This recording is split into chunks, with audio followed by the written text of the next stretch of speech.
Il est étonnant de voir que pour certains, un outil va représenter plus de liberté et pour d'autres, au contraire, va être privé de liberté et rentrer dans un monde sécuritaire.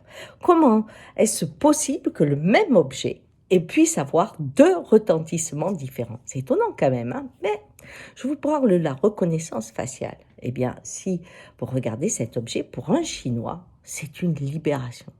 Pourquoi?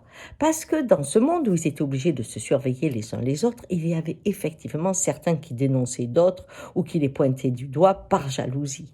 Et dans un système totalitaire, quand on raconte quelque chose, même si c'est faux, c'est très très grave les conséquences. Donc il y avait une peur de l'autre. Et la machine paraît impartiale, ce qui fait qu'on ne peut pas tricher avec la machine, mais on ne peut pas vous attaquer pour des choses que vous n'avez pas fait. Donc pour eux, c'est la liberté.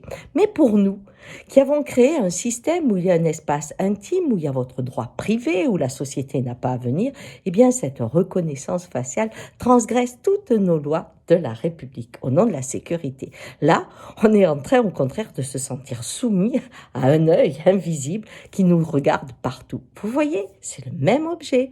Dans un cas, c'est une évolution vers la liberté. Dans un cas, c'est une évolution vers la dictature et qui met à mal nos principes. Mais allons plus loin. Qu'est-ce qui fait que pendant la crise sanitaire, nous avons été beaucoup plus attirés par la façon dont gèrent les Chinois cette épidémie plutôt que les Suédois et les pays nordiques? C'est très très étonnant parce que quand on regarde les deux, c'est vraiment différent. Il y en a un qui a vraiment l'esprit de la démocratie et l'autre a vraiment l'esprit de la dictature. Alors quand je dis ça, on me dit, mais enfin Gisèle, les Suédois c'est tout petit. Je dis, oui, mais la Chine c'est 10 fois plus grand que nous. Donc au niveau de la masse, on est dans un cas immense, dans l'autre cas plus petit. Mais plus petit, si on prend département après département, on est petit de toute façon. Puis après on me dit, non mais eux ils ont la maturité. Et je dis, ah bon, et les autres ont la soumission. Qu'est-ce qui fait qu'on pense que le français et l'européen, puisque pratiquement tous les pays ont suivi, sont plus dans l'esprit de la soumission que dans l'esprit de l'homme libre de siècle des Lumières? Dites-moi.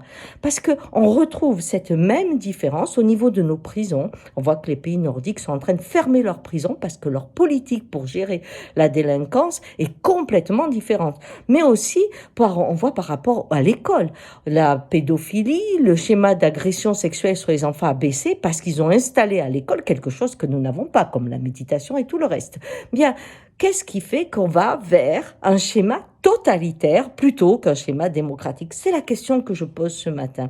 Parce que c'est étonnant, cette spontanéité du monde à rentrer dans un schéma sécuritaire et pas sanitaire, alors qu'on a l'exemple de quelques pays qui restent avec la même épidémie, avec des morts aussi, dans l'esprit des Lumières.